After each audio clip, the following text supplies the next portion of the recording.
Hi everybody, welcome back to the Crumbs and Doilies kitchen here in London and to the Cupcake Jemma channel with me, Sally. Now we have added heaps of amazing baking and cake decorating tools to the Cupcake Jemma website. If you haven't been, it's cupcakejemma.com. We've got all the kind of spatulas, palette knives, everything, and we've even started adding some cake tins because it's something that you guys want. So we've got some round tins, we've got some square tins up there, and we have just added this guy, the Bundt tin, and it is absolutely beautiful. Bundt tins are great because you bake any kind of cake in here that you like, and it comes out with this gorgeous design on it. You can just add a very simple decoration to the top and it is ready to eat. So we are going to make a cake using this tin so I can show you how it works. And I want to bake a cake that doesn't need heaps of icing, because that's the best thing about these Bundt cakes, is that just a simple kind of glaze on top is perfect. So we want something that's kind of moist and spongy already. So we are going to make a Persian Love Cake. Now you might not have heard of this before, and it is absolutely gorgeous. It's got heaps of flavors in there. We're gonna go with some cardamom, we've got lemon, almond, pistachio, even a bit of rose, which might sound like a whole load of like all sorts of different types of flavors going in, but trust me, with the perfect quantities of each one, it is absolutely delicious and it's really fragrant, very gentle, it is gorgeous. So we are gonna make one of those. And we're gonna start by mixing together some butter and sugar as usual. So in this bowl, I've got 300 grams of really soft butter. Again, make sure it is really soft because we want it to whip up, and if it's too stiff, it's not gonna do that. And into that, we're gonna add 225 grams of caster sugar or granulated sugar. I personally would recommend going for caster sugar. It's a much finer kind of grain, so it's gonna dissolve quicker, which is gonna leave you with a smoother cake. Granulated can sort of tend to be a little bit dry, so if you can find caster, get that. Now before we get beating this, we're gonna add some lemon zest. So I've got one regular sized lemon here. Make sure you give it a little wash because you don't know who's been touching your lemons. And we're gonna zest the zest straight into our bowl. And now don't get rid of your lemon because we're gonna use the juice of this later on for our simple glaze icing that we're gonna make. So now we're ready to beat this. So I'm using the stand mixer here, as you can see, but you can do this with an electric hand whisk. You could even do this with a bowl and a wooden spoon. And we're gonna beat this for about 3 to 4 minutes until it's kind of all combined. It's gonna be very smooth. The sugar will have started to dissolve and it'll be a little bit fluffy.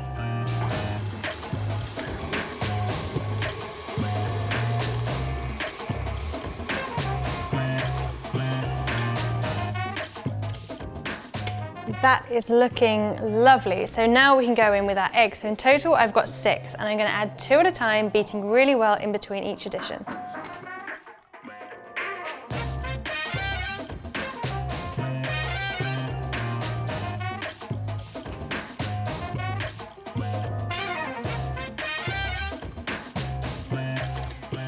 Now don't worry if at this stage it looks a little bit split. As soon as we put some dry ingredients in, it's all gonna come back together, so don't freak out. But next up, we're gonna add some rose water. So I'm gonna go in with a teaspoon of rose water, but just watch out because some rose waters are stronger than others, and you might find one that's actually called a rose extract. And if you've got that, it's probably super, super pungent, so you probably just wanna go in with about 1/4 teaspoon rather than a whole teaspoon. So I'm just gonna mix that through really quickly.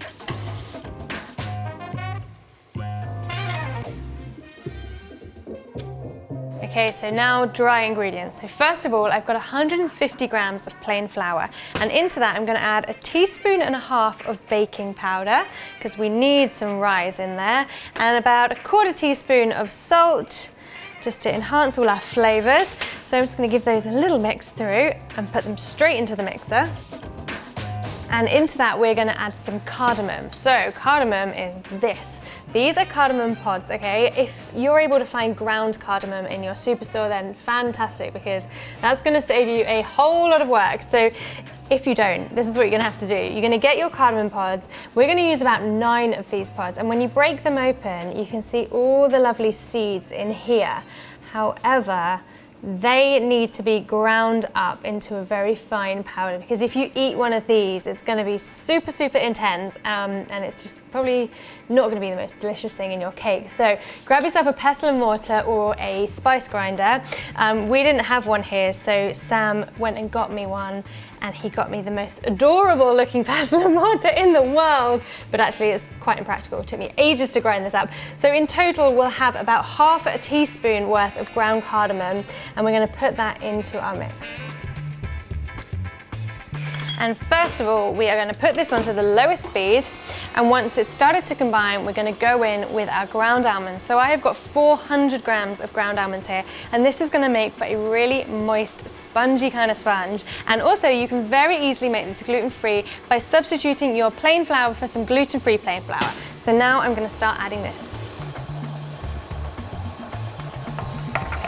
So you just want to mix that until it has combined. It's not going to take too long, and once it's done, you'll see it's quite kind of stiff. So my final ingredient is some yogurt, but you could use some sour cream or even some buttermilk for this. Just adds a little bit of a tang, and it really adds to the texture as well. So I'm going to go in with 2 tablespoons of plain yogurt.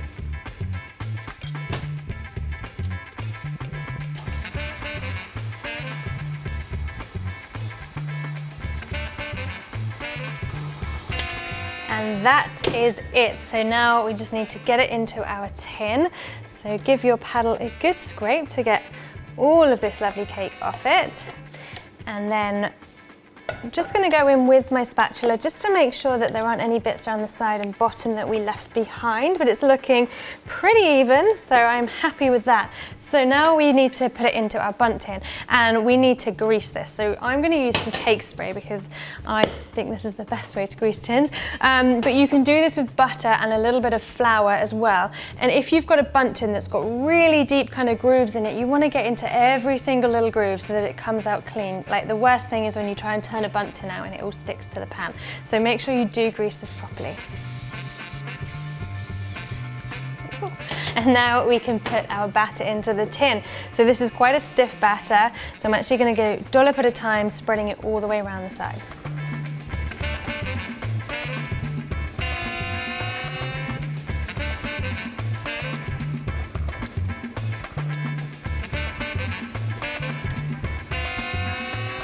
And now, using a palette knife or the back of a spoon, I'm just going to spread this around just to make it nice and flat before it goes into the oven.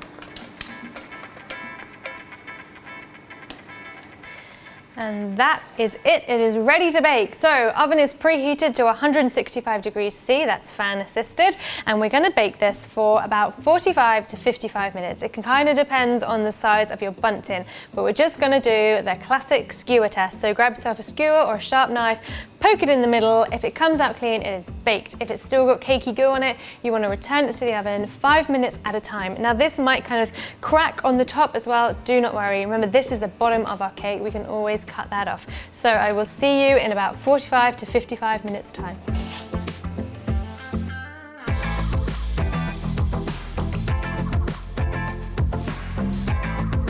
Okay guys, so my cake has been out for 10 minutes now. It's still warm, and this is the perfect time to take it out of your tin. If you let the cake cool down in your tin, this goes for any kind of cake, you're in danger of the cake sticking to the pan and then it won't come out. So do this when it is warm, but obviously not piping hot. Now, it can be quite scary turning these out, but if you've got a plate or ideally a wire rack like this, because it is still warm and it does still need to cool down, you can put that on top, and then we're going to flip it over. And ready? Fingers crossed.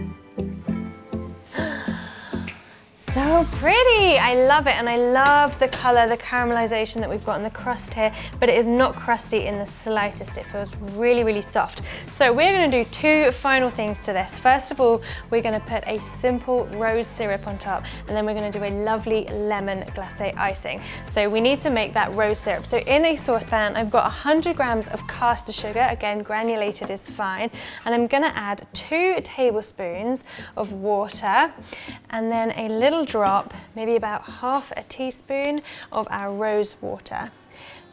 And I'm just going to bring that to the boil just to kind of melt the sugar, and then we're going to drop it down and simmer it for about 5 minutes.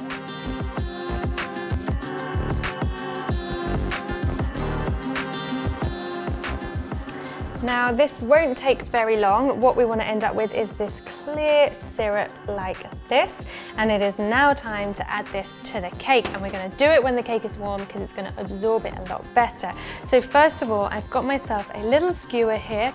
It's got a heart on it which feels appropriate for our love cake, and I'm just going to stab some holes around the top of the cake.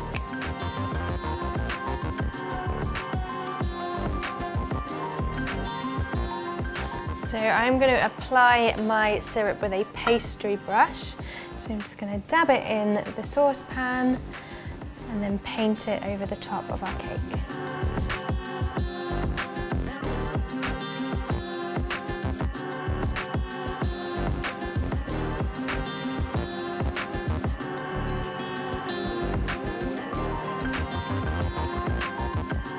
So you don't want to completely drench this, just a little dab all over, and now it is time to let this cool down. It's probably going to take around 45 minutes to an hour, so I'll see you then and we can get on with doing the finishing touches to our Persian Love Cake.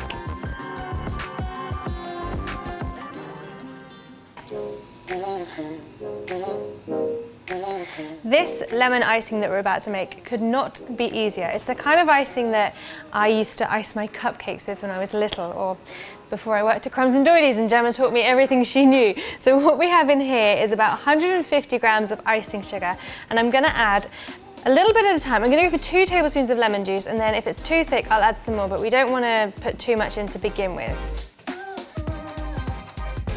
And as you can see, this is way too stiff because we want to be able to drip this, and this ain't looking so drippy right now, so I'm going to add another half a tablespoon of liquid, and we want it to be runny, but we don't want it to be so runny that it's just going to slide off, so it's kind of that sweet spot in between.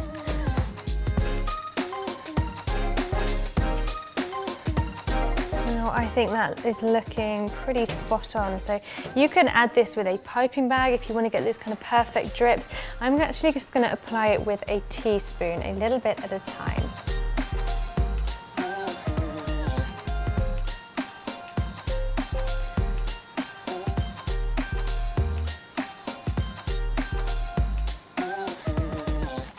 And before this icing dries out, we just want to top it off with some chopped pistachios, and I've got some crystallized rose petals, but you can just use dried rose petals if that's all you can find, and it's going to make this cake look really, really lovely. And there we go. It is simple, but it is beautiful. It smells absolutely beautiful of that rose and the cardamom, and I can't wait to have a go. So let's have a peek inside.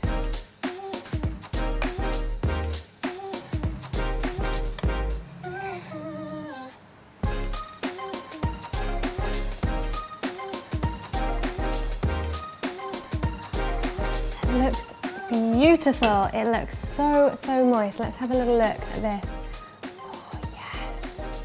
I love that texture as well that we get from the almonds. Okay, let's dig in.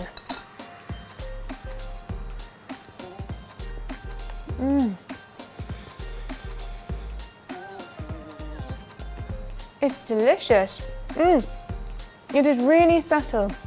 You get that rose, that subtle bit of cardamom, and then you get a little bit of kind of pistachio from the top, and the zinginess of this lemon icing is not overpowering. It just really balances it all out, and the texture is delicious. I absolutely love almond cakes. One of the reasons is because you don't have to put loads and loads of sweet icing on top. It just serves as a beautiful cake all on its own. It's gorgeous. And if you haven't heard of this cake before and you're thinking, I'm not so sure about kind of cardamom and rose, trust me, none of those flavors are overpowering. They're all balancing out. It's delicious. Please give this a go.